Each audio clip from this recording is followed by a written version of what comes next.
இன்னைக்கு எக்கனாமிக்ஸ்ல இருந்து ஒரு இம்பார்ட்டன்ட் கொஸ்டின் பார்ப்போம். எப்பொழுதுமே எது டைரக்ட் டாக்ஸ் எது இன்டைரக்ட் டாக்ஸ் அப்படின்னு ஒரு கொஸ்டின் கேட்டுக்கிட்டே இருக்காங்க. சோ டைரக்ட் டாக்ஸை ஞாபகம் வச்சுக்கிறதுக்காக இன்னைக்கு ஒரு ஷார்ட் ட்ரிக் சொல்றேன், ஞாபகம் வச்சுக்கோங்க. wipro.co.in. அது என்ன மேடம்? wipro.co.in. விப்ரோல உள்ள வீனா வெல்த், ப்ரோனா ப்ராப்பர்ட்டி, கோ அப்படின்னா கார்பரேட், இன் அப்படின்னா இன்கம்னு அர்த்தம். சோ டைரக்ட் டாக்ஸ்ல wealth tax, property tax, corporate, income இந்த நாலுமே டைரக்ட் டாக்ஸ்ல வருது. சோ இதை ஞாபகம் வச்சுக்கிறதுக்காக wipro.co.in. இன்டைரக்ட் டாக்ஸ் என்னென்னலாம் பார்க்கலாம். Excise, customs, service, market, entertainment இந்த டாக்ஸ் எல்லாம் இன்டைரக்ட் டாக்ஸ். இதை எப்படி ஷார்ட்டா ஞாபகம் வச்சுக்கலாம் அப்படின்னா எக்ஸ்கியூஸ் மீ. இந்த ஷார்ட் ட்ரிக் ஞாபகம் வச்சுக்கிட்டீங்கன்னா மறக்காது.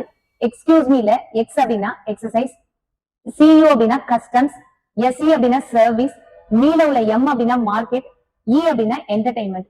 சோ இன்டைரக்ட் டாக்ஸ்க்கு short cut excuse me, direct டாக்ஸ்க்கு ஷார்ட் கட் wipro.co.in. இது ரெண்டையும் ஞாபகம் வச்சுட்டீங்க அப்படின்னா கண்டிப்பா மறக்காது. உங்களுக்கான கொஸ்டின், ஜிஎஸ்டி எப்போது நடைமுறைக்கு வந்ததுன்னு கமெண்ட் பண்ணிட்டு போங்க. தேங்க்யூ.